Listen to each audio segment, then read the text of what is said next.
Capítulo 1 sobre la evaluación. Sun Tzu dice, la guerra es de vital importancia para el Estado, es el dominio de la vida o de la muerte. El camino hacia la supervivencia o la pérdida del imperio, es forzoso manejarla bien. No reflexionar seriamente sobre todo lo que le concierne es dar prueba de una culpable indiferencia en lo que respecta a la conservación o pérdida de lo que nos es más querido, y ello no debe ocurrir entre nosotros.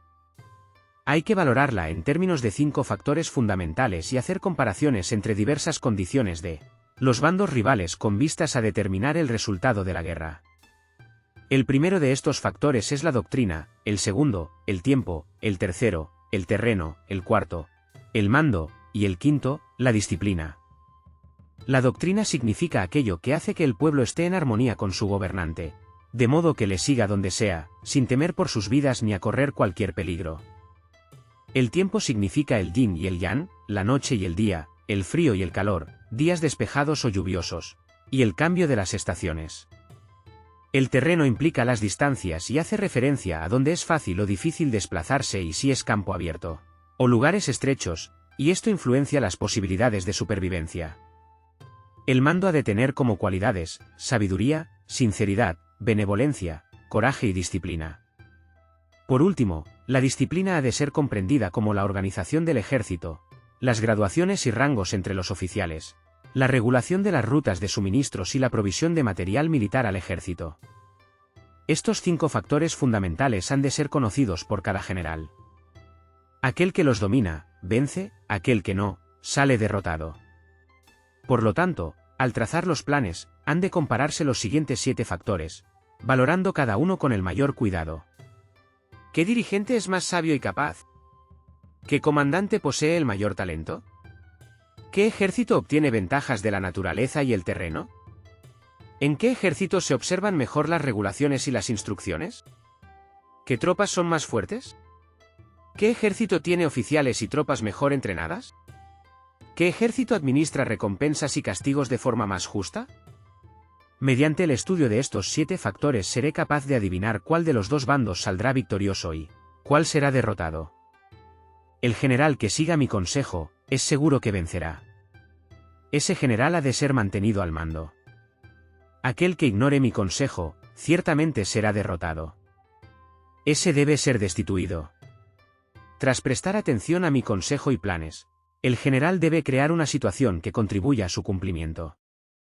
Por situación quiero decir que debe tomar en consideración la situación del campo y actuar de acuerdo con lo que le es ventajoso. El arte de la guerra se basa en el engaño. Por lo tanto, cuando es capaz de atacar, ha de aparentar incapacidad, cuando las tropas se mueven, aparentar inactividad. Si está cerca del enemigo, ha de hacerle creer que está lejos, si está lejos, aparentar que se está cerca. Poner cebos para atraer al enemigo.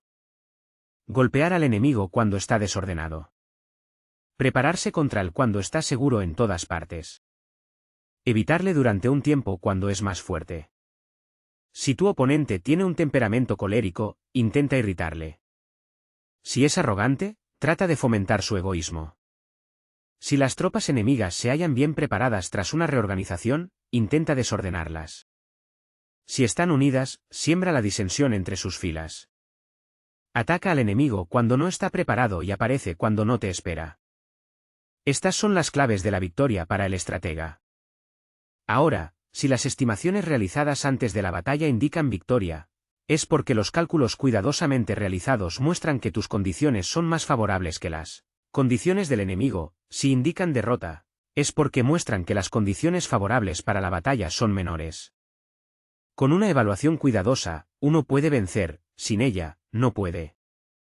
Muchas menos oportunidades de victoria tendrá aquel que no realiza cálculos en absoluto. Gracias a este método, se puede examinar la situación y el resultado aparece claramente. Capítulo 2 sobre la iniciación de las acciones.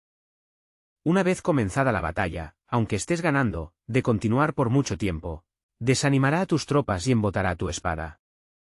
Si estás sitiando una ciudad, agotarás tus fuerzas. Si mantienes a tu ejército durante mucho tiempo en campaña, tus suministros se agotarán. Las armas son instrumentos de mala suerte, emplearlas por mucho tiempo producirá calamidades. Como se ha dicho, los que a hierro matan, a hierro mueren. Cuando tus tropas están desanimadas, tu espada embotada, agotadas tus fuerzas y tus suministros son escasos, hasta los tuyos se aprovecharán de tu debilidad para sublevarse. Entonces, aunque tengas consejeros sabios, al final no podrás hacer que las cosas salgan bien.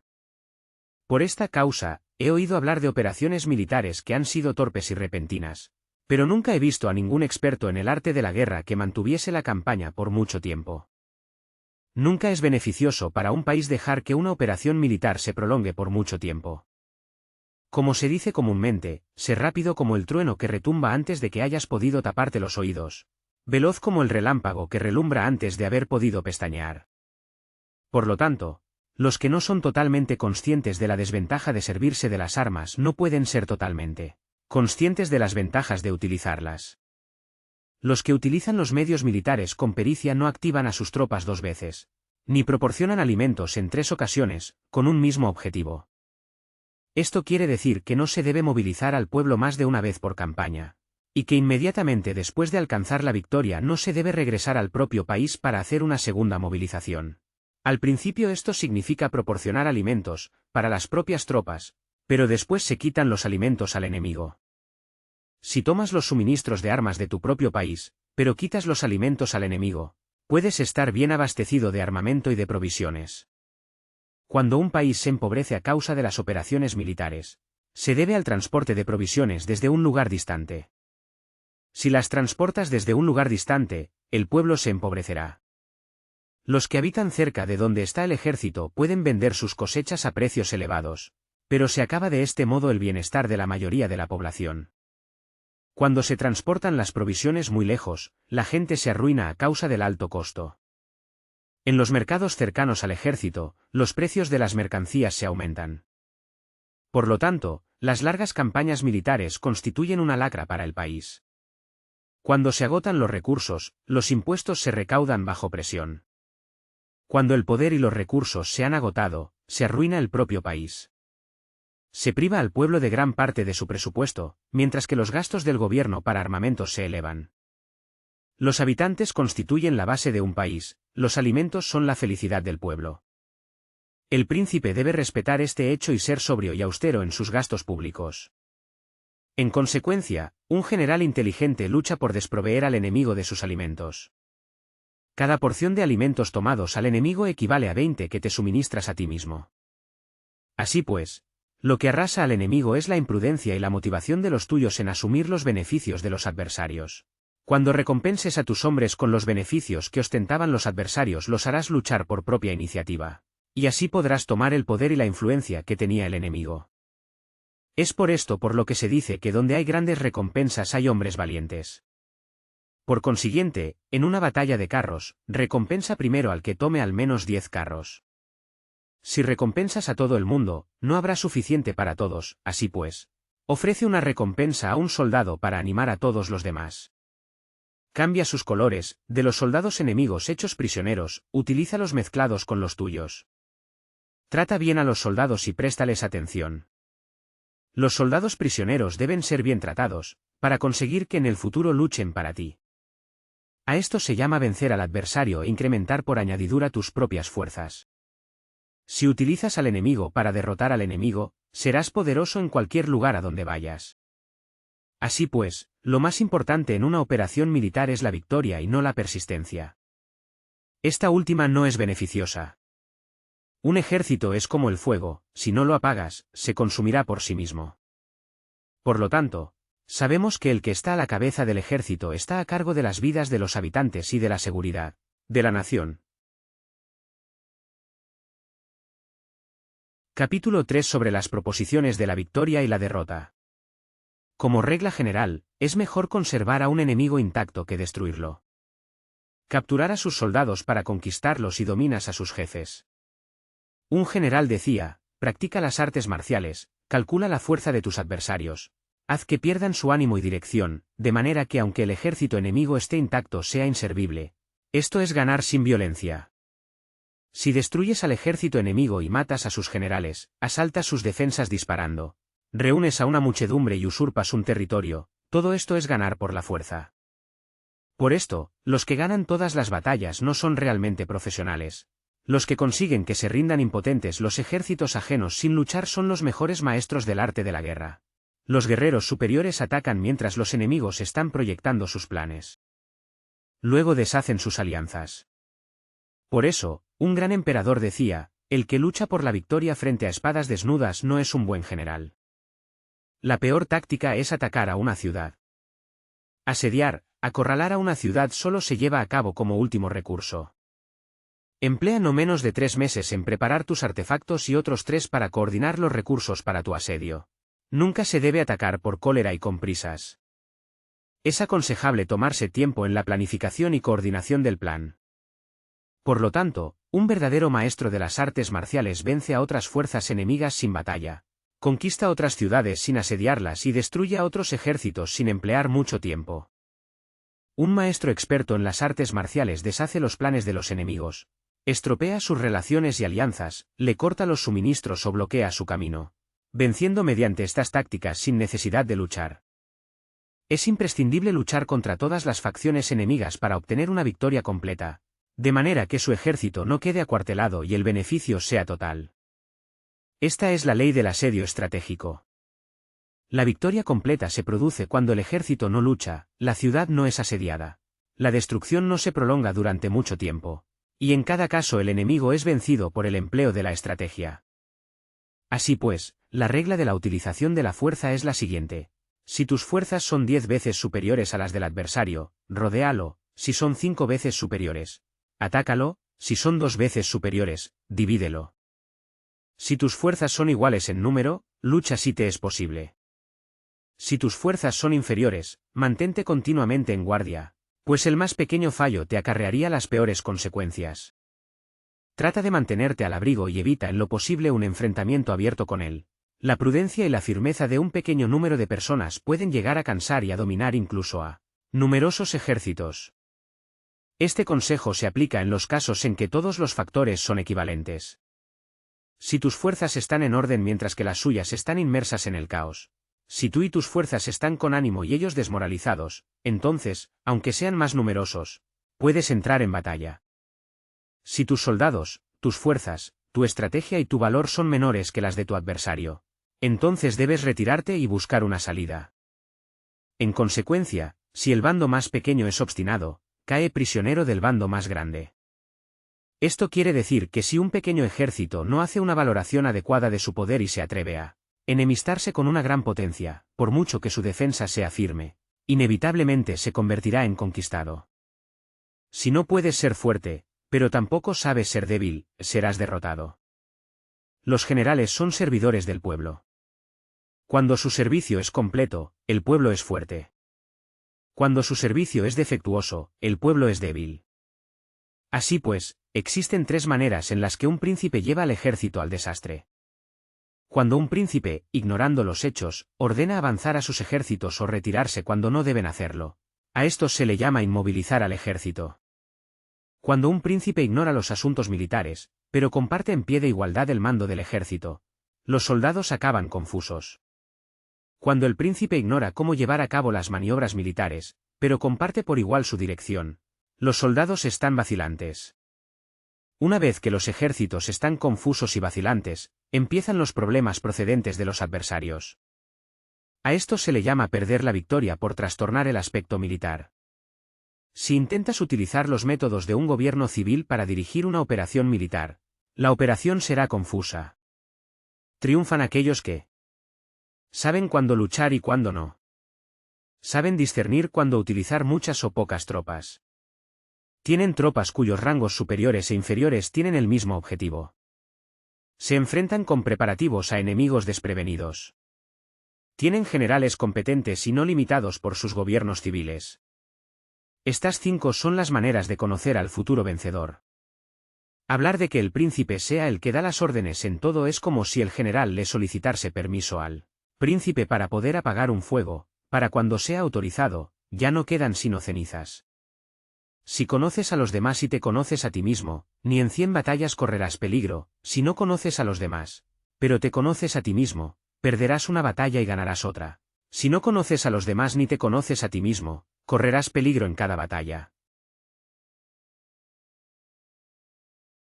Capítulo 4 sobre la medida en la disposición de los medios. Antiguamente, los guerreros expertos se hacían a sí mismos invencibles en primer lugar y después aguardaban para descubrir la vulnerabilidad de sus adversarios. Hacerte invencible significa conocerte a ti mismo. Aguardar para descubrir la vulnerabilidad del adversario significa conocer a los demás. La invencibilidad está en uno mismo, la vulnerabilidad en el adversario. Por esto, los guerreros expertos pueden ser invencibles, pero no pueden hacer que sus adversarios sean vulnerables. Si los adversarios no tienen orden de batalla sobre el que informarse, ni negligencias o fallos de los que aprovecharse, ¿cómo puedes vencerlos aunque estén bien pertrechados? Por esto es por lo que se dice que la victoria puede ser percibida, pero no fabricada. La invencibilidad es una cuestión de defensa, la vulnerabilidad, una cuestión de ataque. Mientras no hayas observado vulnerabilidades en el orden de batalla de los adversarios, oculta tu propia formación de ataque y prepárate para ser invencible, con la finalidad de preservarte. Cuando los adversarios tienen órdenes de batalla vulnerables, es el momento de salir a atacarlos. La defensa es para tiempos de escasez, el ataque para tiempos de abundancia. Los expertos en defensa se esconden en las profundidades de la tierra. Los expertos en maniobras de ataque se esconden en las más elevadas alturas del cielo. De esta manera pueden protegerse y lograr la victoria total. En situaciones de defensa, acalláis las voces y borráis las huellas, escondidos como fantasmas y espíritus bajo tierra, invisibles para todo el mundo. En situaciones de ataque, vuestro movimiento es rápido y vuestro grito fulgurante, veloz como el trueno y el relámpago, para los que no se puede uno preparar, aunque vengan del cielo. Prever la victoria cuando cualquiera la puede conocer no constituye verdadera destreza. Todo el mundo elogia la victoria ganada en batalla, pero esa victoria no es realmente tan buena. Todo el mundo elogia la victoria en la batalla, pero lo verdaderamente deseable es poder ver el mundo de lo sutil y darte cuenta del mundo de lo oculto, hasta el punto de ser capaz de alcanzar la victoria donde no existe forma. No se requiere mucha fuerza para levantar un cabello, no es necesario tener una vista aguda para ver el sol y la luna, ni se necesita tener mucho oído para escuchar el retumbar del trueno. Lo que todo el mundo conoce no se llama sabiduría. La victoria sobre los demás obtenida por medio de la batalla no se considera una buena victoria. En la antigüedad, los que eran conocidos como buenos guerreros vencían cuando era fácil vencer. Si solo eres capaz de asegurar la victoria tras enfrentarte a un adversario en un conflicto armado, esa victoria es una dura victoria. Si eres capaz de ver lo sutil y de darte cuenta de lo oculto, irrumpiendo antes del orden de batalla, la victoria así obtenida es una victoria fácil. En consecuencia, las victorias de los buenos guerreros no destacan por su inteligencia o su bravura. Así pues, las victorias que ganan en batalla no son debidas a la suerte. Sus victorias no son casualidades, sino que son debidas a haberse situado previamente en posición de poder ganar con seguridad, imponiéndose sobre los que ya han perdido de antemano. La gran sabiduría no es algo obvio, el mérito grande no se anuncia. Cuando eres capaz de ver lo sutil, es fácil ganar. ¿Qué tiene esto que ver con la inteligencia o la bravura? Cuando se resuelven los problemas antes de que surjan, ¿quién llama a esto inteligencia? Cuando hay victoria sin batalla, ¿quién habla de bravura? Así pues, los buenos guerreros toman posición en un terreno en el que no pueden perder y no pasan por alto las condiciones que hacen a su adversario proclive a la derrota. En consecuencia, un ejército victorioso gana primero y entabla la batalla después. Un ejército derrotado lucha primero e intenta obtener la victoria después. Esta es la diferencia entre los que tienen estrategia y los que no tienen planes premeditados. Los que utilizan bien las armas cultivan el camino y observan las leyes.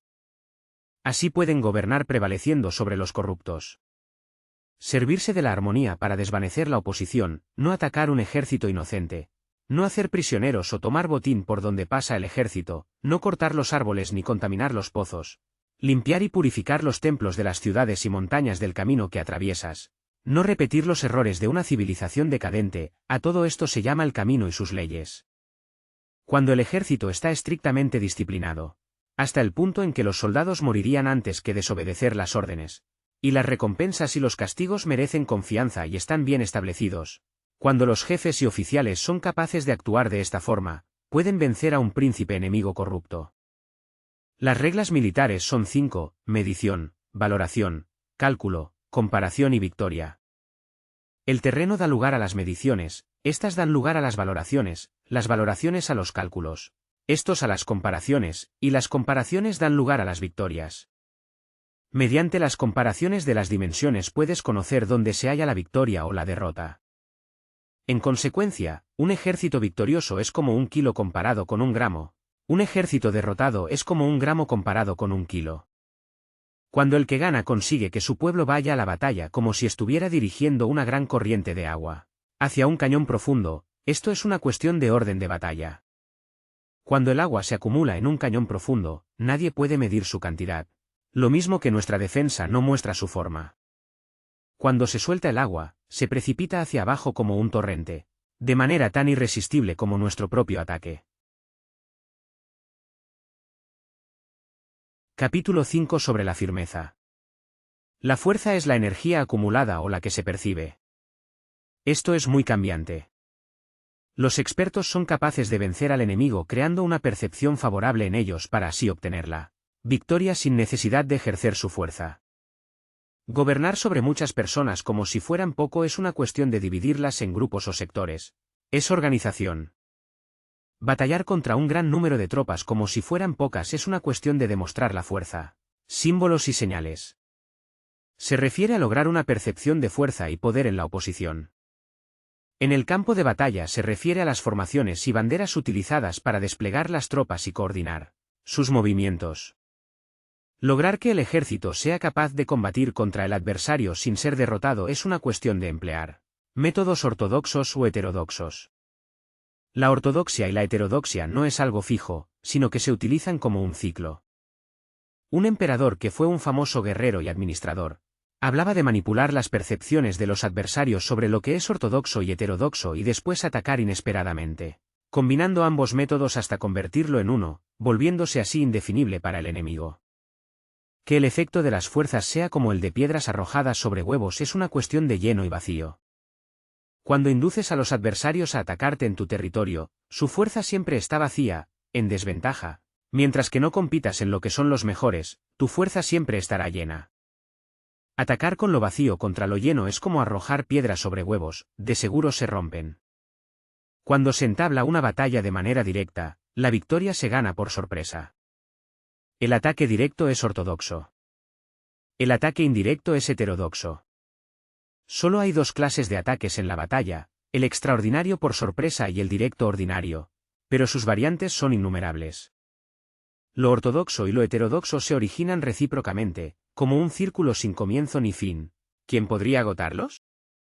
Cuando la velocidad del agua que fluye alcanza el punto en el que puede mover las piedras, esta es la fuerza directa. Cuando la velocidad y maniobrabilidad del halcón es tal que puede atacar y matar, esto es precisión. Lo mismo ocurre con los guerreros expertos, su fuerza es rápida, su precisión certera. Su fuerza es como disparar una catapulta, su precisión es dar en el objetivo previsto y causar el efecto esperado. El desorden llega del orden, la cobardía surge del valor, la debilidad brota de la fuerza. Si quieres fingir desorden para convencer a tus adversarios y distraerlos, primero tienes que organizar el orden, porque solo entonces puedes crear un desorden artificial. Si quieres fingir cobardía para conocer la estrategia de los adversarios, primero tienes que ser extremadamente valiente, porque solo entonces puedes actuar como tímido de manera artificial. Si quieres fingir debilidad para inducir la arrogancia en tus enemigos, primero has de ser extremadamente fuerte porque solo entonces puedes pretender ser débil. El orden y el desorden son una cuestión de organización, la cobardía es una cuestión valentía y la de ímpetu.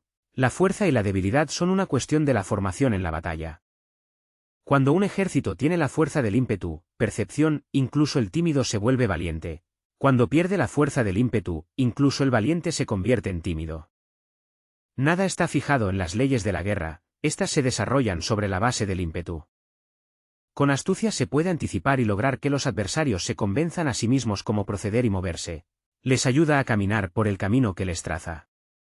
Hace moverse a los enemigos con la perspectiva del triunfo, para que caigan en la emboscada. Los buenos guerreros buscan la efectividad en la batalla a partir de la fuerza del ímpetu, percepción, y no dependen solo de la fuerza de sus soldados. Son capaces de escoger a la mejor gente, Desplegarlos adecuadamente y dejar que la fuerza del ímpetu logre sus objetivos. Cuando hay entusiasmo, convicción, orden, organización, recursos, compromiso de los soldados, tienes la fuerza del ímpetu y el tímido es valeroso. Así es posible asignar a los soldados por sus capacidades, habilidades y encomendarle deberes y responsabilidades adecuadas. El valiente puede luchar, el cuidadoso puede hacer de centinela y el inteligente puede estudiar, analizar y comunicar. Cada cual es útil. Hacer que los soldados luchen permitiendo que la fuerza del ímpetu haga su trabajo es como hacer rodar rocas. Las rocas permanecen inmóviles cuando están en un lugar plano, pero ruedan en un plano inclinado. Se quedan fijas cuando son cuadradas, pero giran si son redondas.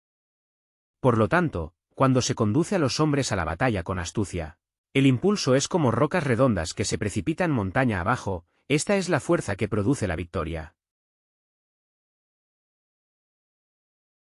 Capítulo 6 sobre lo lleno y lo vacío. Los que anticipan, se preparan y llegan primero al campo de batalla y esperan al adversario están en posición descansada. Los que llegan los últimos al campo de batalla, los que improvisan y entablan la lucha quedan agotados. Los buenos guerreros hacen que los adversarios vengan a ellos y de ningún modo se dejan atraer fuera de su fortaleza. Si haces que los adversarios vengan a ti para combatir, su fuerza estará siempre vacía. Si no sales a combatir, tu fuerza estará siempre llena. Este es el arte de vaciar a los demás y de llenarte a ti mismo. Lo que impulsa a los adversarios a venir hacia ti por propia decisión es la perspectiva de ganar. Lo que desanima a los adversarios de ir hacia ti es la probabilidad de sufrir daños. Cuando los adversarios están en posición favorable, debes cansarlos. Cuando están bien alimentados, cortar los suministros. Cuando están descansando, hacer que se pongan en movimiento. Ataca inesperadamente, haciendo que los adversarios se agoten corriendo para salvar sus vidas. Interrumpe sus provisiones, arrasa sus campos y corta sus vías de aprovisionamiento. Aparece en lugares críticos y ataca donde menos se lo esperen, haciendo que tengan que acudir al rescate. Aparece donde no puedan ir, dirígete hacia donde menos se lo esperen. Para desplazarte cientos de kilómetros sin cansancio, atraviesa tierras despobladas. Atacar un espacio abierto no significa solo un espacio en el que el enemigo no tiene defensa. Mientras su defensa no sea estricta, el lugar no esté bien guardado, los enemigos se desperdigarán ante ti, como si estuvieras atravesando un territorio despoblado. Para tomar infaliblemente lo que atacas, ataca donde no haya defensa. Para mantener una defensa infaliblemente segura, defiende donde no haya ataque. Así, en el caso de los que son expertos en el ataque, sus enemigos no saben por dónde atacar. Cuando se cumplen las instrucciones, las personas son sinceramente leales y comprometidas. Los planes y preparativos para la defensa implantados con firmeza, siendo tan sutil y reservado que no se revelan las estrategias de ninguna forma, y los adversarios se sienten inseguros, y su inteligencia no les sirve para nada. Sé extremadamente sutil, discreto, hasta el punto de no tener forma. Sé completamente misterioso y confidencial, hasta el punto de ser silencioso. De esta manera podrás dirigir el destino de tus adversarios. Para avanzar sin encontrar resistencia, arremete por sus puntos débiles. Para retirarte de manera esquiva, sé más rápido que ellos. Las situaciones militares se basan en la velocidad, llega como el viento, muévete como el relámpago, y los adversarios no podrán vencerte. Por lo tanto, cuando quieras entrar en batalla, incluso si el adversario está atrincherado en una posición defensiva, no podrá evitar luchar si atacas en el lugar en el que debe acudir irremediablemente al rescate. Cuando no quieras entrar en batalla, incluso si trazas una línea en el terreno que quieres conservar, el adversario no puede combatir contigo porque le das una falsa pista. Esto significa que cuando los adversarios llegan para atacarte, no luchas con ellos, sino que estableces un cambio estratégico para confundirlos y llenarlos de incertidumbre.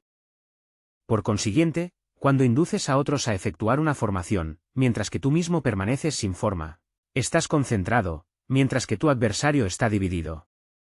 Haz que los adversarios vean como extraordinario lo que es ordinario para ti. Haz que vean como ordinario lo que es extraordinario para ti. Esto es inducir al enemigo a efectuar una formación.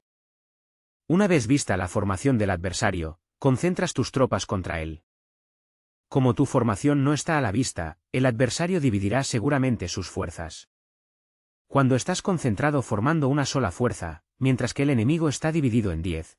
Estás atacando a una concentración de 1 contra 10, así que tus fuerzas superan a las suyas. Si puedes atacar a unos pocos soldados con muchos, diezmarás el número de tus adversarios. Cuando estás fuertemente atrincherado, te has hecho fuerte tras buenas barricadas. Y no dejas filtrar ninguna información sobre tus fuerzas, sal afuera sin información precisa. Ataca y conquista de manera incontenible. No han de conocer dónde piensas librar la batalla, porque cuando no se conoce, el enemigo destaca muchos puestos de vigilancia. Y en el momento en el que se establecen numerosos puestos solo tienes que combatir contra pequeñas unidades. Así pues, cuando su vanguardia está preparada, su retaguardia es defectuosa. Y cuando su retaguardia está preparada, su vanguardia presenta puntos débiles. Las preparaciones de su ala derecha significarán carencia en su ala izquierda. Las preparaciones por todas partes significará ser vulnerable por todas partes. Esto significa que cuando las tropas están de guardia en muchos lugares, están forzosamente desperdigadas en pequeñas unidades. Cuando se dispone de pocos soldados, se está a la defensiva contra el adversario, y el que dispone de muchos hace que el enemigo tenga que defenderse. Cuantas más defensas induces a adoptar a tu enemigo, más debilitado quedará. Así, si conoces el lugar y la fecha de la batalla, puedes acudir a ella aunque estés a 1000 kilómetros de distancia. Si no conoces el lugar y la fecha de la batalla, entonces tu flanco izquierdo no puede salvar al derecho, tu vanguardia no puede salvar a tu retaguardia, y tu retaguardia no puede salvar a tu vanguardia, ni siquiera en un territorio de unas pocas docenas de kilómetros. Si tienes muchas más tropas que los demás, ¿cómo puede ayudarte este factor para obtener la victoria? Si no conoces el lugar y la fecha de la batalla, aunque tus tropas sean más numerosas que las de ellos, ¿cómo puedes saber si vas a ganar o a perder? Así pues, se dice que la victoria puede ser creada. Si haces que los adversarios no sepan el lugar y la fecha de la batalla, siempre puedes vencer. Incluso si los enemigos son numerosos, puede hacerse que no entren en combate. Por tanto, haz tu valoración sobre ellos para averiguar sus planes y determinar qué estrategia puede tener éxito y cuál no. Incítalos a la acción para descubrir cuál es el esquema general de sus movimientos y descansa. Haz algo por o en contra de ellos para su atención, de manera que puedas atraerlos para descubrir sus hábitos de comportamiento de ataque y de defensa. Indúcelos a adoptar formaciones específicas, para conocer sus puntos flacos. Esto significa utilizar muchos métodos para confundir y perturbar al enemigo con el objetivo de observar sus formas de respuesta hacia ti. Después de haberlas observado, actúas en consecuencia, de manera que puedes saber qué clase de situaciones significan vida y cuáles significan muerte. Pruébalos para averiguar sus puntos fuertes y sus puntos débiles. Por lo tanto, el punto final de la formación de un ejército es llegar a la no forma. Cuando no tienes forma, los informadores no pueden descubrir nada, ya que la información no puede crear una estrategia. Una vez que no tienes forma perceptible, no dejas huellas que puedan ser seguidas. Los informadores no encuentran ninguna grieta por donde mirar y los que están a cargo de la planificación no pueden establecer ningún plan realizable. La victoria sobre multitudes mediante formaciones precisas debe ser desconocida por las multitudes. Todo el mundo conoce la forma mediante la que resultó vencedor, pero nadie conoce la forma mediante la que aseguró la victoria. En consecuencia, la victoria en la guerra no es repetitiva, sino que adapta su forma continuamente. Determinar los cambios apropiados significa no repetir las estrategias previas para obtener la victoria. Para lograrla, puedo adaptarme desde el principio a cualquier formación que los adversarios puedan adoptar. Las formaciones son como el agua, la naturaleza del agua es evitar lo alto e ir hacia abajo. La naturaleza de los ejércitos es evitar lo lleno y atacar lo vacío. El flujo del agua está determinado por la tierra, la victoria viene determinada por el adversario. Así pues, un ejército no tiene formación constante, lo mismo que el agua no tiene forma constante. Se llama genio a la capacidad de obtener la victoria cambiando y adaptándose según el enemigo. Capítulo 7 sobre el enfrentamiento directo e indirecto. La regla ordinaria para el uso del ejército es que el mando del ejército reciba órdenes de las autoridades civiles y después reúne y concentra a las tropas, acuartelándolas juntas. Nada es más difícil que la lucha armada. Luchar con otros cara a cara para conseguir ventajas es lo más arduo del mundo.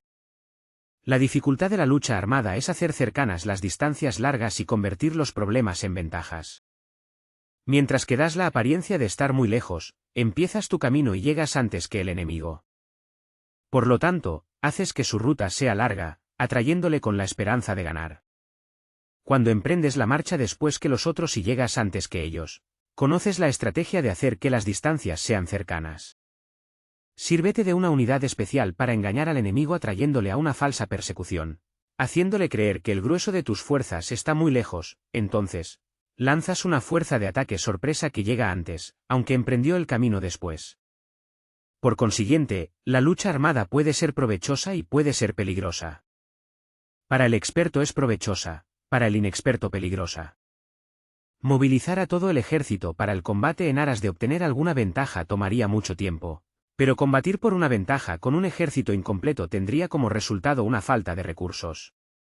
Si te movilizas rápidamente y sin parar día y noche, recorriendo el doble de la distancia habitual, y si luchas por obtener alguna ventaja a miles de kilómetros, tus jefes militares serán hechos prisioneros.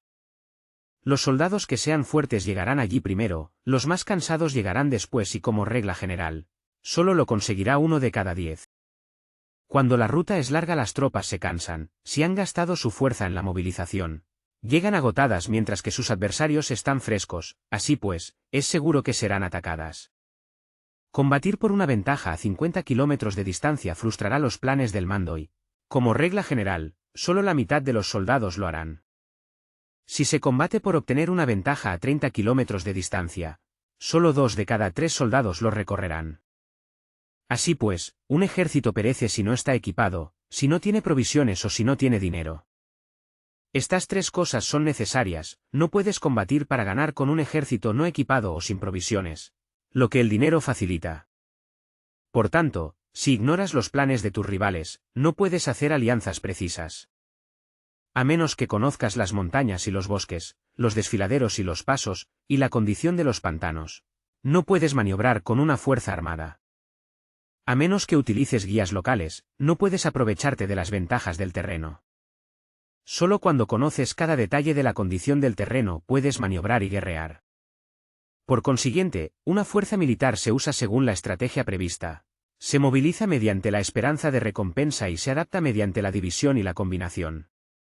Una fuerza militar se establece mediante la estrategia en el sentido de que distraes al enemigo para que no pueda conocer cuál es tu situación real y no pueda imponer su supremacía.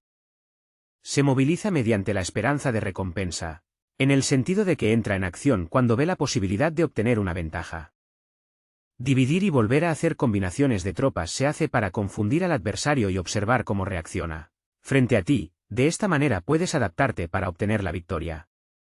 Por eso, cuando una fuerza militar se mueve con rapidez es como el viento, cuando va lentamente es como el bosque, es voraz como el fuego e inmóvil como las montañas. Es rápida como el viento en el sentido que llega sin avisar y desaparece como el relámpago. Es como un bosque porque tiene un orden. Es voraz como el fuego que devasta una planicie sin dejar tras sí ni una brizna de hierba. Es inmóvil como una montaña cuando se acuartela. Es tan difícil de conocer como la oscuridad, su movimiento es como un trueno que retumba. Para ocupar un lugar, divide a tus tropas. Para expandir tu territorio, divide los beneficios. La regla general de las operaciones militares es desproveer de alimentos al enemigo todo lo que se pueda. Sin embargo, en localidades donde la gente no tiene mucho, es necesario dividir a las tropas en grupos más pequeños para que puedan tomar en diversas partes lo que necesitan, ya que solo así tendrán suficiente. En cuanto a dividir el botín, significa que es necesario repartirlo entre las tropas para guardar lo que ha sido ganado, no dejando que el enemigo lo recupere.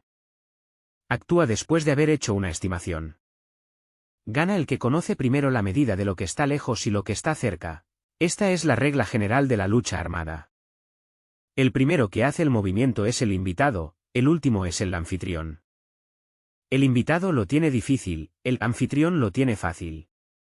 Cerca y lejos significan desplazamiento, el cansancio, el hambre y el frío surgen del desplazamiento. Un antiguo libro que trata de asuntos militares dice, las palabras no son escuchadas, por eso se hacen los símbolos y los tambores. Las banderas y los estandartes se hacen a causa de la ausencia de visibilidad.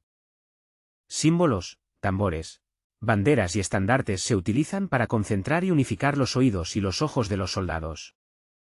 Una vez que están unificados, el valiente no puede actuar solo, ni el tímido puede retirarse solo. Esta es la regla general del empleo de un grupo. Unificar los oídos y los ojos de los soldados significa hacer que miren y escuchen al unísono de manera que no caigan en la confusión y el desorden. Las señales se utilizan para indicar direcciones e impedir que los individuos vayan a donde se les antoje. Así pues, en batallas nocturnas utiliza fuegos y tambores y en batallas diurnas sírvete de banderas y estandartes para manipular los oídos y los ojos de los soldados. Utiliza muchas señales para confundir las percepciones del enemigo y hacerle temer tu temible poder militar. De esta forma haces desaparecer la energía de sus ejércitos y desmoralizas a sus generales. En primer lugar, has de ser capaz de mantenerte firme en tu propio corazón. Solo entonces puedes desmoralizar a los generales enemigos. Por esto, la tradición afirma que los habitantes de otros tiempos tenían la firmeza para desmoralizar, y la antigua ley de los que conducían carros de combate decía que cuando la mente original es firme, la energía fresca es victoriosa. De este modo, la energía de la mañana está llena de ardor, la del mediodía decae y la energía de la noche se retira. En consecuencia, los expertos en el manejo de las armas prefieren la energía entusiasta, atacan la decadente y la que se bate en retirada. Son ellos los que dominan la energía. Cualquier débil en el mundo se dispone a combatir en un minuto si se siente animado, pero cuando se trata realmente de tomar las armas y de entrar en batalla, es poseído por la energía. Cuando esta energía se desvanece, se detendrá, estará asustado y se arrepentirá de haber comenzado. La razón por la que esa clase de ejércitos miran por encima del hombro a enemigos fuertes, lo mismo que miran a las doncellas vírgenes, es porque se están aprovechando de su agresividad, estimulada por cualquier causa. Utilizar el orden para enfrentarse al desorden, utilizar la calma para enfrentarse con los que se agitan, esto es dominar el corazón. A menos que tu corazón esté totalmente abierto y tu mente en orden, no puedes esperar ser capaz de adaptarte a responder sin límites, a manejar los acontecimientos de manera infalible, a enfrentarte a dificultades graves e inesperadas sin turbarte, dirigiendo cada cosa sin confusión. Dominar la fuerza es esperar a los que vienen de lejos, aguardar con toda comodidad a los que se han fatigado y con el estómago saciado a los hambrientos. Esto es lo que se quiere decir cuando se habla de atraer a otros hacia donde estás, al tiempo que evitas ser inducido a ir hacia donde están ellos. Evitar la confrontación contra formaciones de combate bien ordenadas y no atacar grandes batallones constituye el dominio de la adaptación. Por tanto, la regla general de las operaciones militares es no enfrentarse a una gran montaña ni oponerse al enemigo de espaldas a esta. Esto significa que si los adversarios están en un terreno elevado, no debes atacarles cuesta arriba, y que cuando efectúan una carga cuesta abajo, no debes hacerles frente. No persigas a los enemigos cuando finjan una retirada, ni ataques tropas expertas. Si los adversarios huyen de repente antes de agotar su energía, seguramente hay emboscadas esperándote para atacar a tus tropas. En este caso, debes retener a tus oficiales para que no se lancen en su persecución. No consumas la comida de sus soldados. Si el enemigo abandona de repente sus provisiones, éstas han de ser probadas antes de ser comidas, por si están envenenadas.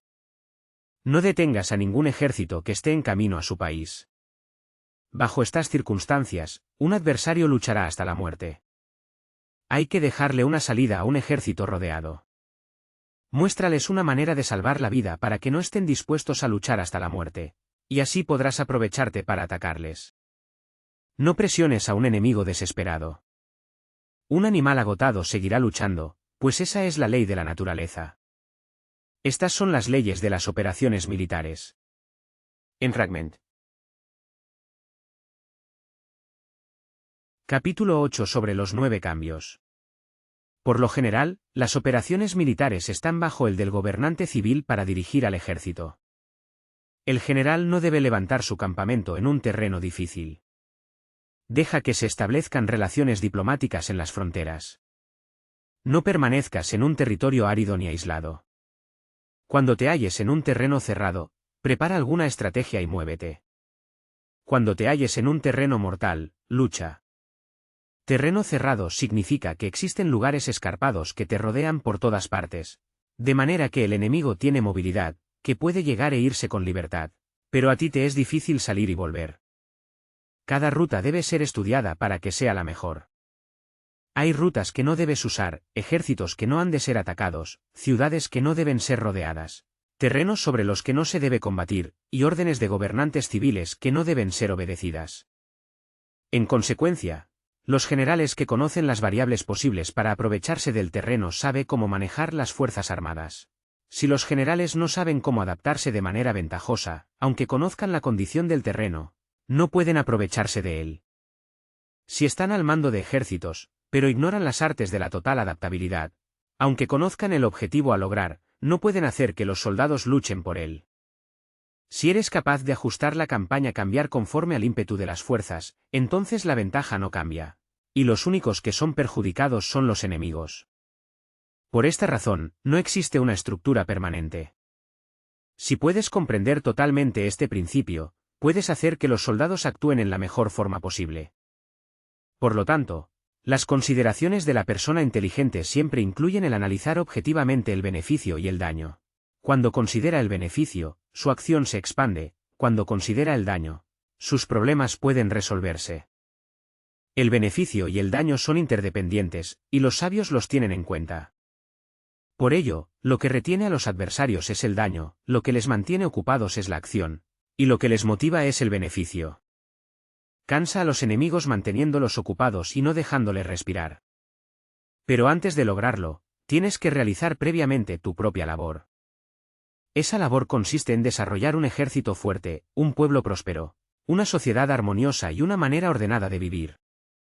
Así pues, la norma general de las operaciones militares consiste en no contar con que el enemigo no acuda, sino confiar en tener los medios de enfrentarte a él; no contar con que el adversario no ataque, sino confiar en poseer lo que no puede ser atacado.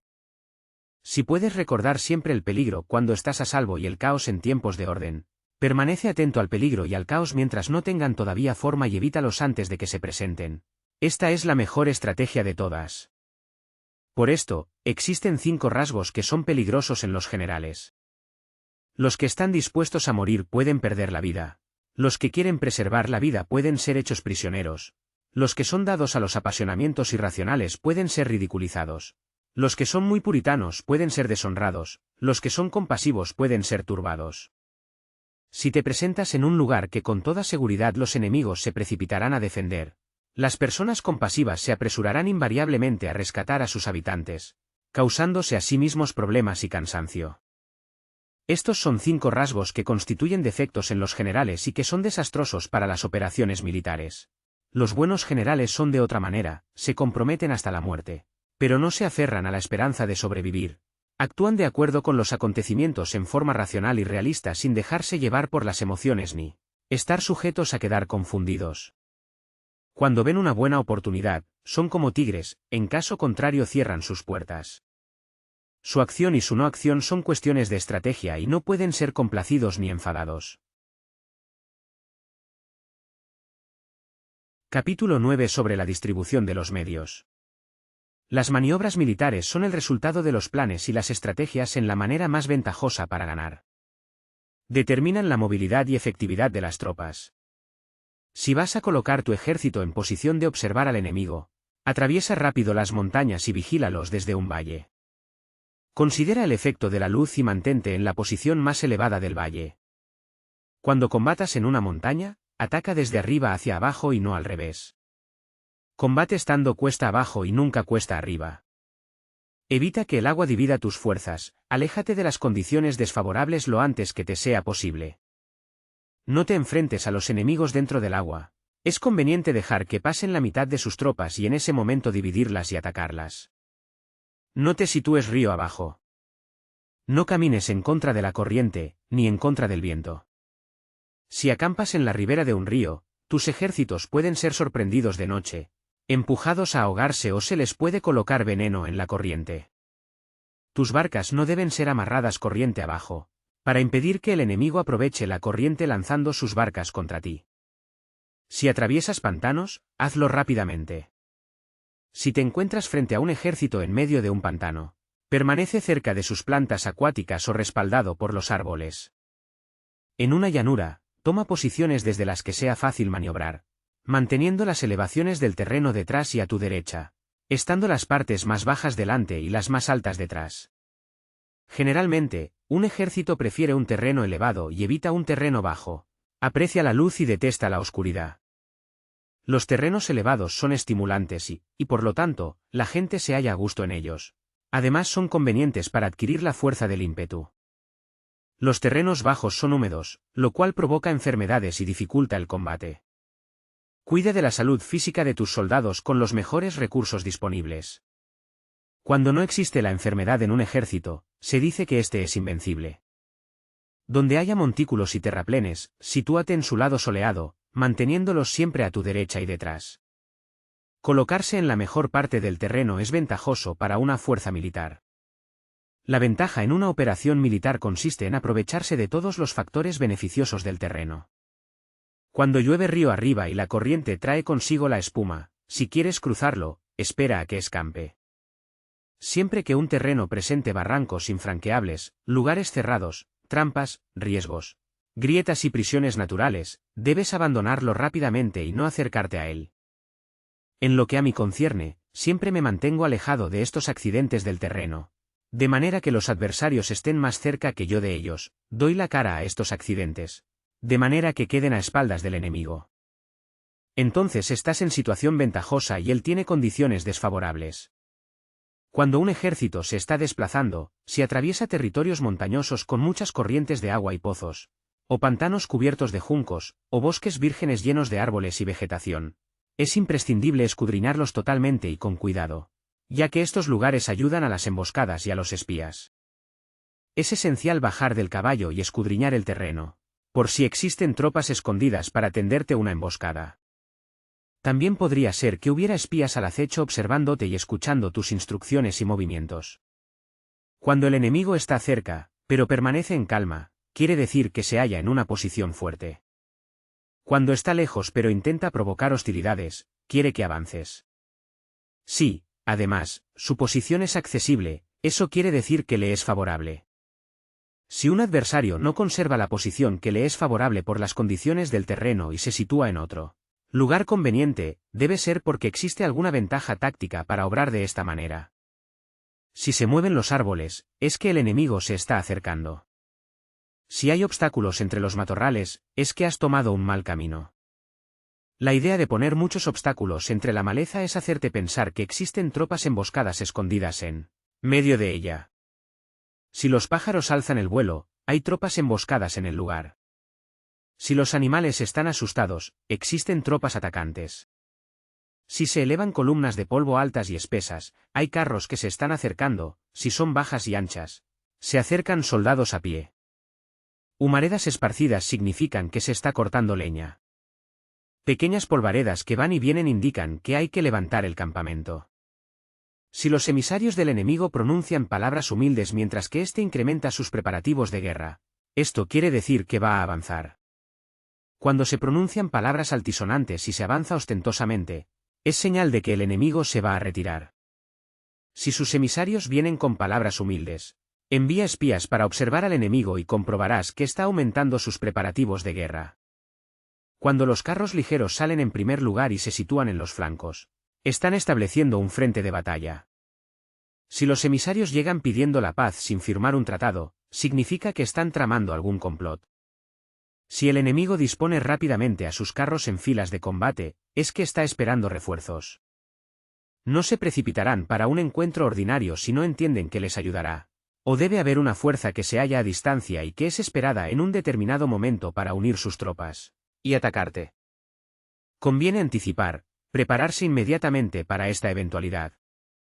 Si la mitad de sus tropas avanza y la otra mitad retrocede, es que el enemigo piensa atraerte a una trampa. El enemigo está fingiendo en este caso confusión y desorden para incitarte a que avances. Si los soldados enemigos se apoyan unos en otros, es que están hambrientos. Si los aguadores beben en primer lugar, es que las tropas están sedientas. Si el enemigo ve una ventaja pero no la aprovecha, es que está cansado. Si los pájaros se reúnen en el campo enemigo, es que el lugar está vacío. Si hay pájaros sobrevolando una ciudad, el ejército ha huido. Si se producen llamadas nocturnas, es que los soldados enemigos están atemorizados. Tienen miedo y están inquietos, y por eso se llaman unos a otros. Si el ejército no tiene disciplina, esto quiere decir que el general no es tomado en serio. Si los estandartes se mueven, es que está sumido en la confusión. Las señales se utilizan para unificar el grupo, así pues, si se desplaza de acá para allá sin orden ni concierto, significa que sus filas están confusas. Si sus emisarios muestran irritación, significa que están cansados. Si matan sus caballos para obtener carne, es que los soldados carecen de alimentos. Cuando no tienen marmitas y no vuelven a su campamento, son enemigos completamente desesperados. Si se producen murmuraciones, faltas de disciplina y los soldados hablan mucho entre sí, quiere decir que se ha perdido la lealtad de la tropa. Las murmuraciones describen la expresión de los verdaderos sentimientos. Las faltas de disciplina indican problemas con los superiores. Cuando el mando ha perdido la lealtad de las tropas, los soldados se hablan con franqueza entre sí sobre los problemas con sus superiores. Si se otorgan numerosas recompensas, es que el enemigo se halla en un callejón sin salida. Cuando se ordenan demasiados castigos, es que el enemigo está desesperado. Cuando la fuerza de su ímpetu está agotada, otorgan constantes recompensas para tener contentos a los soldados, para evitar que se rebelen en masa. Cuando los soldados están tan agotados que no pueden cumplir las órdenes, son castigados una y otra vez para restablecer la autoridad. Ser violento al principio y terminar después temiendo a los propios soldados es el colmo de la ineptitud. Los emisarios que acuden con actitud conciliatoria indican que el enemigo quiere una tregua. Si las tropas enemigas se enfrentan a ti con ardor, pero demoran el momento de entrar en combate sin abandonar no obstante el terreno, has de observarlos cuidadosamente. Están preparando un ataque por sorpresa. En asuntos militares, no es necesariamente más beneficioso ser superior en fuerzas. Solo evitar actuar con violencia innecesaria, es suficiente con consolidar tu poder. Hacer estimaciones sobre el enemigo y conseguir reunir tropas, eso es todo. El enemigo que actúa aisladamente, que carece de estrategia y que toma a la ligera a sus adversarios, inevitablemente acabará siendo derrotado.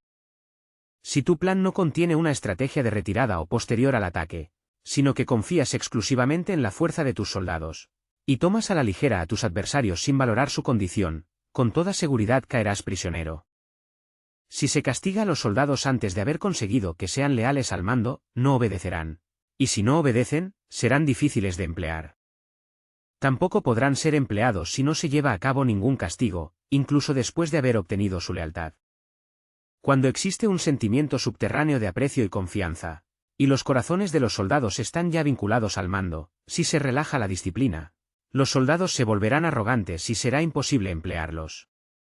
Por lo tanto, dirígelos mediante el arte civilizado y unifícalos mediante las artes marciales. Esto significa una victoria continua. Arte civilizado significa humanidad, y artes marciales significan reglamentos. Mándalos con humanidad y benevolencia, unifícalos de manera estricta y firme. Cuando la benevolencia y la firmeza son evidentes, es posible estar seguro de la victoria. Cuando las órdenes se dan de manera clara, sencilla y consecuente a las tropas, éstas las aceptan. Cuando las órdenes son confusas, contradictorias y cambiantes, las tropas no las aceptan o no las entienden. Cuando las órdenes son razonables, justas, sencillas, claras y consecuentes, existe una satisfacción recíproca entre el líder y el grupo. Capítulo 10 sobre la topología. Algunos terrenos son fáciles, otros difíciles, algunos neutros, otros estrechos, accidentados o abiertos. Cuando el terreno sea accesible, sé el primero en establecer tu posición eligiendo las alturas soleadas. Una posición que sea adecuada para transportar los suministros, así tendrás ventaja cuando libres la batalla. Cuando estés en un terreno difícil de salir, estás limitado. En este terreno, si tu enemigo no está preparado, puedes vencer si sigues adelante. Pero si el enemigo está preparado y sigues adelante, tendrás muchas dificultades para volver de nuevo a él, lo cual jugará en contra tuya. Cuando es un terreno desfavorable para ambos bandos, se dice que es un terreno neutro. En un terreno neutro, incluso si el adversario te ofrece una ventaja, no te aproveches de ella, retírate, induciendo a salir a la mitad de las tropas enemigas, y entonces cae sobre él aprovechándote de esta condición favorable. En un terreno estrecho, si eres el primero en llegar, debes ocuparlo totalmente y esperar al adversario. Si él llega antes, no lo persigas si bloquea los desfiladeros. Persíguelos solo si no los bloquea. En terreno accidentado, si eres el primero en llegar, debes ocupar sus puntos altos y soleados y esperar al adversario. Si éste los ha ocupado antes, retírate y no lo persigas. En un terreno abierto, la fuerza del ímpetu se encuentra igualada y es difícil provocarle a combatir de manera desventajosa para él. Entender estas 6 clases de terreno es la responsabilidad principal del general y es imprescindible considerarlos. Estas son las configuraciones del terreno, los generales que las ignoran salen derrotados. Así pues, entre las tropas están las que huyen, las que se retraen, las que se derrumban, las que se rebelan y las que son derrotadas. Ninguna de estas circunstancias constituyen desastres naturales, sino que son debidas a los errores de los generales. Las tropas que tienen el mismo ímpetu, pero que atacan en proporción de 1 contra 10, salen derrotadas. Los que tienen tropas fuertes pero cuyos oficiales son débiles, quedan retraídos. Los que tienen soldados débiles al mando de oficiales fuertes, se verán en apuros. Cuando los oficiales superiores están encolerizados y son violentos, y se enfrentan al enemigo por su cuenta y por despecho, y cuando los generales ignoran sus capacidades, el ejército se desmoronará. Como norma general, para poder vencer al enemigo, todo el mando militar debe tener una sola intención y todas las fuerzas militares deben cooperar. Cuando los generales son débiles y carecen de autoridad, cuando las órdenes no son claras, cuando oficiales y soldados no tienen solidez y las formaciones son anárquicas, se produce revuelta. Los generales que son derrotados son aquellos que son incapaces de calibrar a los adversarios. Entran en combate con fuerzas superiores en número o mejor equipadas y no seleccionan a sus tropas según los niveles de preparación de las mismas. Si empleas soldados sin seleccionar a los preparados de los no preparados, a los arrojados y a los timoratos, te estás buscando tu propia derrota. Estas son las 6 maneras de ser derrotado. La comprensión de estas situaciones es la responsabilidad suprema de los generales y deben ser consideradas. La primera es no calibrar el número de fuerzas, la segunda, la ausencia de un sistema claro de recompensas y castigos, la tercera, la insuficiencia de entrenamiento, la cuarta es la pasión irracional, la quinta es la ineficacia de la ley del orden, y la sexta es el fallo de no seleccionar a los soldados fuertes y resueltos. La configuración del terreno puede ser un apoyo para el ejército, para los jefes militares. El curso de la acción adecuada es calibrar al adversario para asegurar la victoria y calcular los riesgos y las distancias. Salen vencedores los que libran batallas conociendo estos elementos, salen derrotados los que luchan ignorándolos. Por lo tanto, cuando las leyes de la guerra señalan una victoria segura, es claramente apropiado entablar batalla, incluso si el gobierno ha dado órdenes de no atacar. Si las leyes de la guerra no indican una victoria segura, es adecuado no entrar en batalla, aunque el gobierno haya dado la orden de atacar. De este modo se avanza sin pretender la gloria, se ordena la retirada sin evitar la responsabilidad, con el único propósito de proteger a la población y en beneficio también del gobierno. Así se rinde un servicio valioso a la nación. Avanzar y retirarse en contra de las órdenes del gobierno no se hace por interés personal, sino para salvaguardar las vidas de la población y en auténtico beneficio del gobierno. Servidores de esta talla son muy útiles para un pueblo. Mira por tus soldados como miras por un recién nacido. Así estarán dispuestos a seguirte hasta los valles más profundos. Cuida de tus soldados como cuidas de tus queridos hijos y morirán gustosamente contigo. Pero si eres tan amable con ellos que no los puedes utilizar, si eres tan indulgente que no les puedes dar órdenes, tan informal que no puedes disciplinarlos, tus soldados serán como niños mimados y, por lo tanto, inservibles. Las recompensas no deben utilizarse solas, ni debe confiarse solamente en los castigos. En caso contrario, las tropas, como niños mimosos, se acostumbran a disfrutar o a quedar resentidas por todo. Esto es dañino y los vuelve inservibles. Si sabes que tus soldados son capaces de atacar, pero ignoras si el enemigo es invulnerable a un ataque, tienes solo la mitad de posibilidades de ganar. Si sabes que tu enemigo es vulnerable a un ataque, pero ignoras si tus soldados son capaces de atacar, solo tienes la mitad de posibilidades de ganar. Si sabes que el enemigo es vulnerable a un ataque y tus soldados pueden llevarlo a cabo, pero ignoras si la condición del terreno es favorable para la batalla, tienes la mitad de probabilidades de vencer. Por lo tanto, los que conocen las artes marciales no pierden el tiempo cuando efectúan sus movimientos, ni se agotan cuando atacan. Debido a esto se dice que cuando te conoces a ti mismo y conoces a los demás, la victoria no es un peligro. Cuando conoces el cielo y la tierra, la victoria es inagotable. Capítulo 11 sobre las 9 clases de terreno. Conforme a las leyes de las operaciones militares, existen 9 clases de terreno. Si intereses locales luchan entre sí en su propio territorio, a este se le llama terreno de dispersión. Cuando los soldados están apegados a su casa y combaten cerca de su hogar, pueden ser dispersados con facilidad. Cuando penetras en un territorio ajeno, pero no lo haces en profundidad, a este se le llama territorio ligero. Esto significa que los soldados pueden regresar fácilmente. El territorio que puede resultarte ventajoso si lo tomas y ventajoso al enemigo si es él quien lo conquista, se llama terreno clave. Un terreno de lucha inevitable es cualquier enclave defensivo o paso estratégico. Un territorio igualmente accesible para ti y para los demás se llama terreno de comunicación. El territorio que está rodeado por 3 territorios rivales y es el primero en proporcionar libre acceso a él a todo el mundo se llama terreno de intersección. El terreno de intersección es aquel en el que convergen las principales vías de comunicación uniéndolas entre sí. Sé el primero en ocuparlo y la gente tendrá que ponerse de tu lado. Si lo obtienes, te encuentras seguro, si lo pierdes, corres peligro. Cuando penetras en profundidad en un territorio ajeno y dejas detrás muchas ciudades y pueblos, a este terreno se le llama difícil. Es un terreno del que es difícil regresar.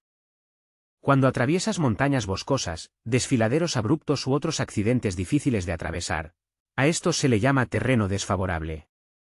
Cuando el acceso es estrecho y la salida es tortuosa, de manera que una pequeña unidad enemiga puede atacarte aunque tus tropas sean más numerosas, a este se le llama terreno cercado. Si eres capaz de una gran adaptación, puedes atravesar este territorio. Si solo puedes sobrevivir en un territorio luchando con rapidez y si es fácil morir si no lo haces, a este se le llama terreno mortal. Las tropas que se encuentran en un terreno mortal están en la misma situación que si se encontraran en una barca que se hunde o en una casa ardiendo.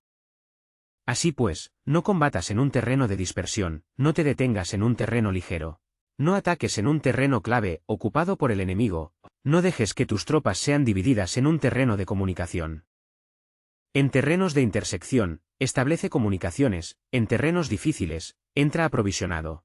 En terrenos desfavorables, continúa marchando, en terrenos cercados, haz planes, en terrenos mortales, lucha.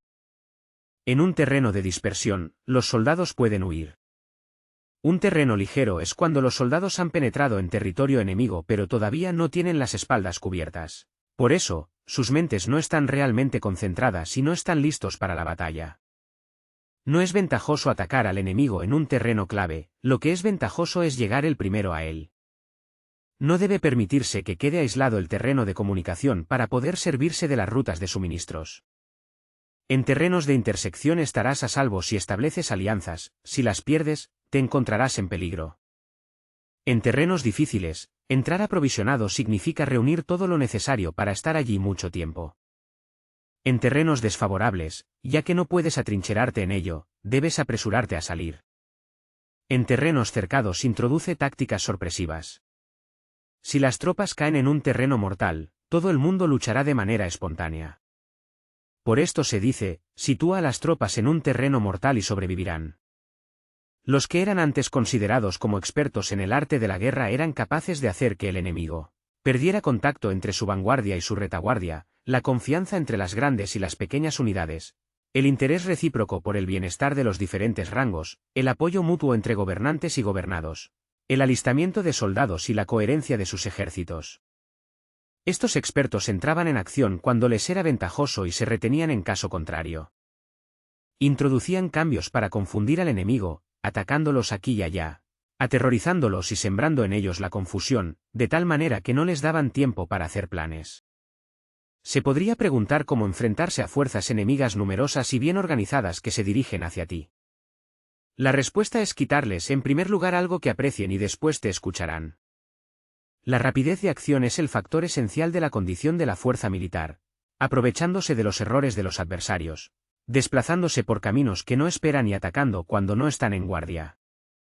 Esto significa que para aprovecharse de la falta de preparación, de visión y de cautela de los adversarios, es necesario actuar con rapidez, y que si dudas, esos errores no te servirán de nada.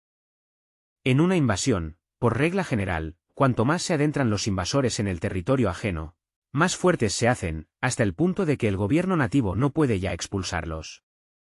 Escoge campos fértiles y las tropas tendrán suficiente para comer. Cuida de su salud y evita el cansancio, consolida su energía, aumenta su fuerza. Que los movimientos de tus tropas y la preparación de tus planes sean insondables. Consolida la energía más entusiasta de tus tropas, ahorra las fuerzas sobrantes. Mantén en secreto tus formaciones y tus planes, permaneciendo insondable para los enemigos, y espera a que se produzca un punto vulnerable para avanzar. Sitúa a tus tropas en un punto que no tenga salida, de manera que tengan que morir antes de poder escapar. ¿Por qué, ante la posibilidad de la muerte, que no estarán dispuestas a hacer? Los guerreros dan entonces lo mejor de sus fuerzas. Cuando se hallan ante un grave peligro, pierden el miedo. Cuando no hay ningún sitio a donde ir, permanecen firmes. Cuando están totalmente implicados en un terreno, se aferran a él. Si no tienen otra opción, lucharán hasta el final. Por esta razón, los soldados están vigilantes sin tener que ser estimulados. Se alistan sin tener que ser llamados a filas, son amistosos sin necesidad de promesas. Y se puede confiar en ellos sin necesidad de órdenes.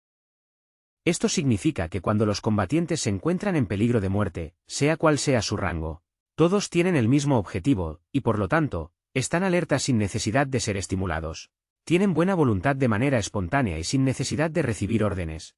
Y puede confiarse de manera natural en ellos sin promesas ni necesidad de jerarquía.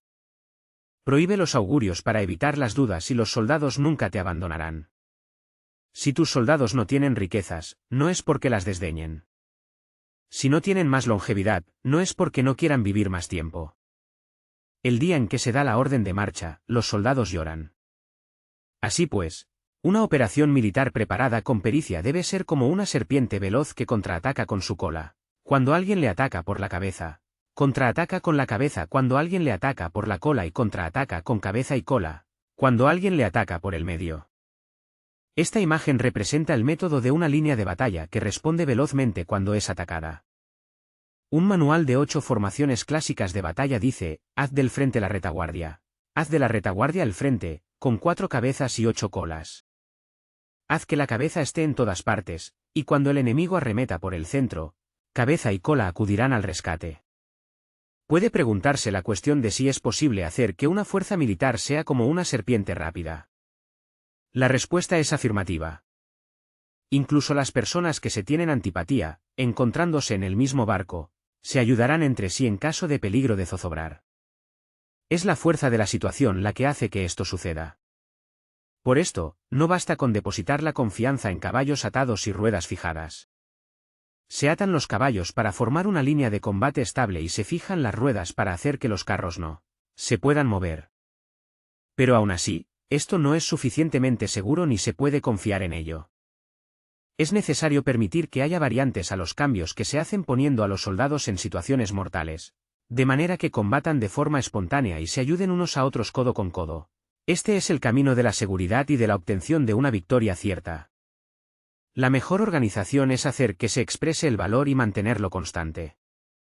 Tener éxito tanto con tropas débiles como con tropas aguerridas se basa en la configuración de las circunstancias. Si obtienes la ventaja del terreno, puedes vencer a los adversarios incluso con tropas ligeras y débiles. ¿Cuánto más te sería posible si tienes tropas poderosas y aguerridas? Lo que hace posible la victoria a ambas clases de tropas es las circunstancias del terreno. Por lo tanto, los expertos en operaciones militares logran la cooperación de la tropa de tal manera que dirigir un grupo es como dirigir a un solo individuo que no tiene más que una sola opción. Corresponde al general ser tranquilo, reservado, justo y metódico. Sus planes son tranquilos y absolutamente secretos para que nadie pueda descubrirlos. Su mando es justo y metódico, así que nadie se atreve a tomarlo a la ligera. Puede mantener a sus soldados sin información y en completa ignorancia de sus planes. Cambia sus acciones y revisa sus planes, de manera que nadie pueda reconocerlos. Cambia de lugar su emplazamiento y se desplaza por caminos sinuosos, de manera que nadie pueda anticiparse. Puedes ganar cuando nadie puede entender en ningún momento cuáles son tus intenciones. Dice un gran hombre: El principal engaño que se valora en las operaciones militares no se dirige solo a los enemigos, sino que empieza por las propias tropas, para hacer que le sigan a uno sin saber a dónde van. Cuando un general fija una meta a sus tropas, es como el que sube a un lugar elevado y después retira la escalera. Cuando un general se adentra muy en el interior del territorio enemigo, está poniendo a prueba todo su potencial. Ha hecho quemar las naves a sus tropas y destruir sus casas. Así las conduce como un rebaño y todos ignoran hacia dónde se encaminan. Incumbe a los generales reunir a los ejércitos y ponerlos en situaciones peligrosas. También han de examinar las adaptaciones a los diferentes terrenos, las ventajas de concentrarse o dispersarse y las pautas de los sentimientos y situaciones humanas. Cuando se habla de ventajas y de desventajas de la concentración y de la dispersión, quiere decir que las pautas de los comportamientos humanos cambian según los diferentes tipos de terreno. En general, la pauta general de los invasores es unirse cuando están en el corazón del territorio enemigo, pero tienden a dispersarse cuando están en las franjas fronterizas. Cuando dejas tu territorio y atraviesas la frontera en una operación militar, te hallas en un terreno aislado. Cuando es accesible desde todos los puntos, es un terreno de comunicación. Cuando te adentras en profundidad, estás en un terreno difícil. Cuando penetras poco, estás en un terreno ligero. Cuando a tus espaldas se hallen espesuras infranqueables y delante pasajes estrechos, estás en un terreno cercado. Cuando no haya ningún sitio a donde ir, se trata de un terreno mortal. Así pues, en un terreno de dispersión, yo unificaría las mentes de los soldados. En un terreno ligero, las mantendría en contacto. En un terreno clave, les haría apresurarse para tomarlo. En un terreno de intersección, prestaría atención a la defensa. En un terreno de comunicación, establecería sólidas alianzas. En un terreno difícil, aseguraría suministros continuados. En un terreno desfavorable, urgiría a mis tropas a salir rápidamente de él. En un terreno cercado, cerraría las entradas. En un terreno mortal, indicaría a mis tropas que no existe ninguna posibilidad de sobrevivir. Por esto, la psicología de los soldados consiste en resistir cuando se ven rodeados, luchar cuando no se puede evitar y obedecer en casos extremos. Hasta que los soldados no se ven rodeados, no tienen la determinación de resistir al enemigo hasta alcanzar la victoria. Cuando están desesperados, presentan una defensa unificada. Por ello, los que ignoran los planes enemigos no pueden preparar alianzas. Los que ignoran las circunstancias del terreno no pueden hacer maniobrar a sus fuerzas. Los que no utilizan guías locales no pueden aprovecharse del terreno. Los militares de un gobierno eficaz deben conocer todos estos factores. Cuando el ejército de un gobierno eficaz ataca a un gran territorio, el pueblo no se puede unir. Cuando su poder sobrepasa a los adversarios, es imposible hacer alianzas. Si puedes averiguar los planes de tus adversarios, aprovéchate del terreno y haz maniobrar al enemigo de manera que se encuentre indefenso. En este caso, ni siquiera un gran territorio puede reunir suficientes tropas para detenerte. Por lo tanto, si no luchas por obtener alianzas ni aumentas el poder de ningún país, pero extiendes tu influencia personal amenazando a los adversarios, todo ello hace que el país y las ciudades enemigas sean vulnerables. Otorga recompensas que no estén reguladas y da órdenes desacostumbradas. Considera la ventaja de otorgar recompensas que no tengan precedentes. Observa cómo el enemigo hace promesas sin tener en cuenta los códigos establecidos. Maneja las tropas como si fueran una sola persona. Empléalas en tareas reales pero no les hables. Motívalas con recompensas pero no les comentes los perjuicios posibles. Emplea a tus soldados solo en combatir, sin comunicarles tu estrategia. Déjales conocer los beneficios que les esperan pero no les hables de los daños potenciales. Si la verdad se filtra, tu estrategia puede hundirse. Si los soldados empiezan a preocuparse, se volverán vacilantes y temerosos. Colócalos en una situación de posible exterminio y entonces lucharán para vivir. Ponles en peligro de muerte y entonces sobrevivirán. Cuando las tropas afrontan peligros son capaces de luchar para obtener la victoria. Así pues, la tarea de una operación militar es fingir acomodarse a las intenciones del enemigo. Si te concentras totalmente en este, puedes matar a su general aunque estés a kilómetros de distancia. A esto se llama cumplir el objetivo con pericia. Al principio te acomodas a sus intenciones, después matas a sus generales. Esta es la pericia en el cumplimiento del objetivo. Así, el día en que se declara la guerra, se cierran las fronteras, se rompen los salvoconductos y se impide el paso de emisarios. Los asuntos se deciden rigurosamente desde que se comienza a planificar y establecer la estrategia desde la casa o cuartel general. El rigor en los cuarteles generales en la fase de planificación se refiere al mantenimiento del secreto. Cuando el enemigo ofrece oportunidades, aprovéchalas inmediatamente. Entérate primero de lo que pretende y después anticípate a él. Mantén la disciplina y adáptate al enemigo para determinar el resultado de la guerra. Así, al principio eres como una doncella y el enemigo abre sus puertas, entonces, tú eres como una liebre suelta y el enemigo no podrá expulsarte. Capítulo 12 sobre el arte de atacar por el fuego. Existen 5 clases de ataques mediante el fuego: quemar a las personas, quemar los suministros, quemar el equipo, quemar los almacenes y quemar las armas. El uso del fuego tiene que tener una base y exige ciertos medios. Existen momentos adecuados para encender fuegos, concretamente cuando el tiempo es seco y ventoso. Normalmente, en ataques mediante el fuego es imprescindible seguir los cambios producidos por este. Cuando el fuego está dentro del campamento enemigo, prepárate rápidamente desde fuera. Si los soldados se mantienen en calma cuando el fuego se ha declarado, espera y no ataques.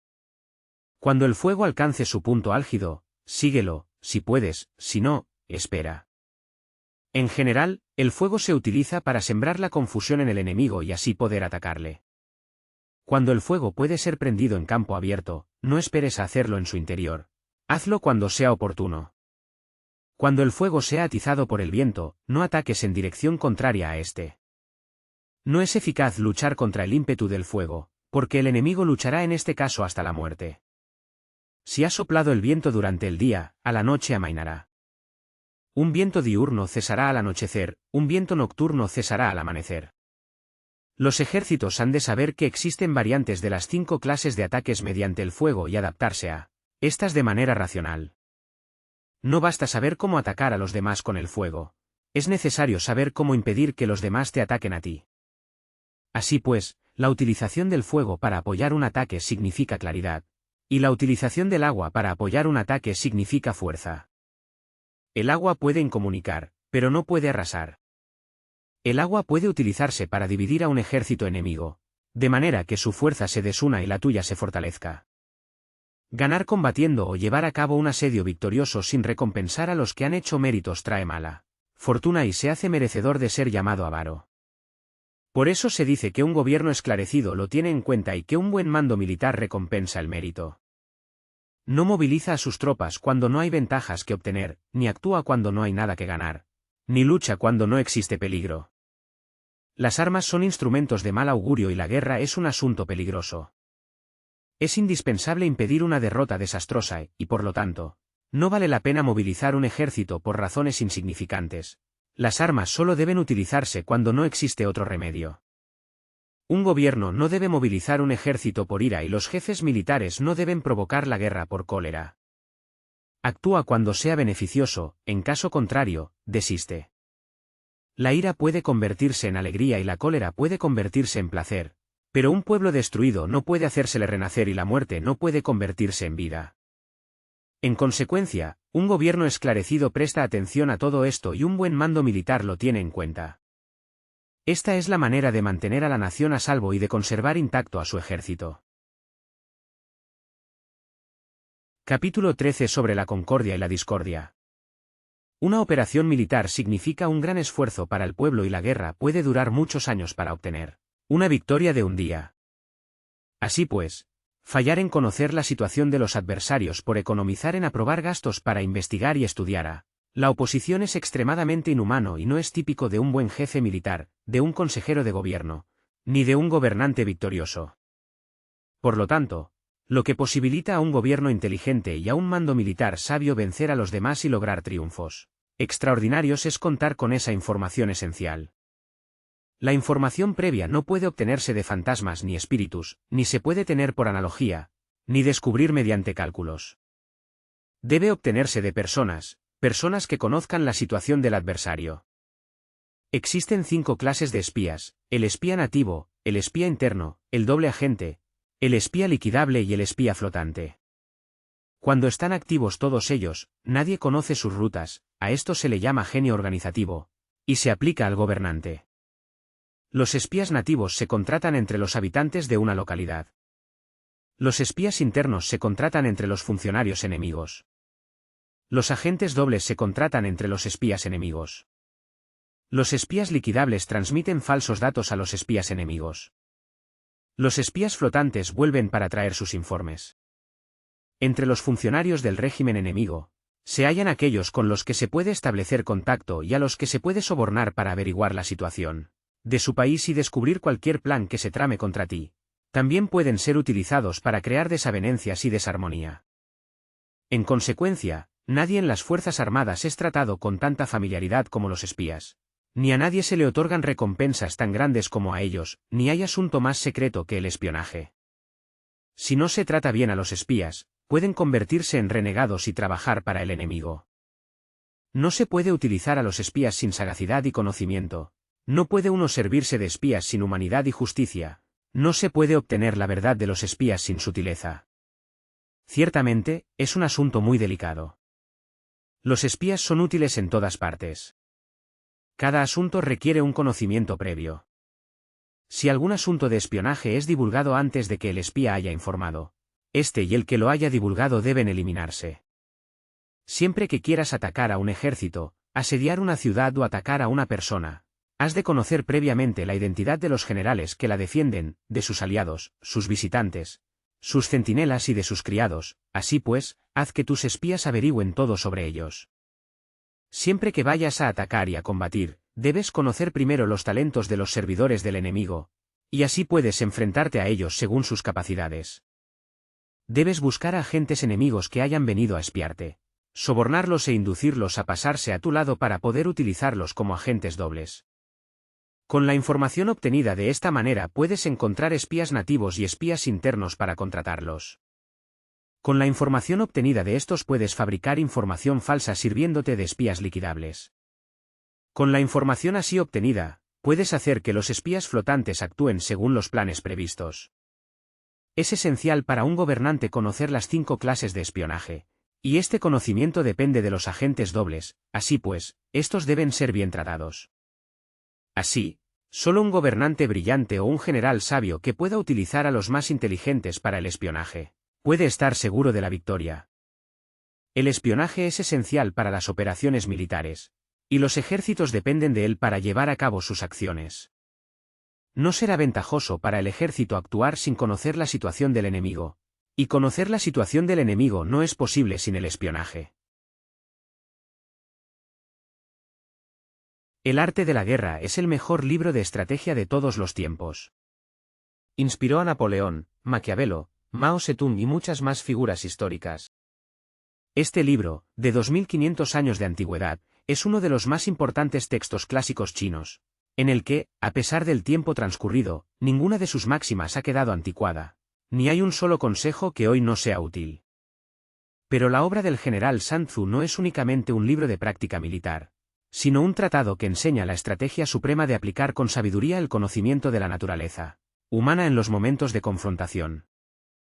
No es, por tanto, un libro sobre la guerra, es una obra para comprender las raíces de un conflicto y buscar una solución. La mejor victoria es vencer sin combatir, nos dice Sun Tzu. Y esa es la distinción entre el hombre prudente y el ignorante.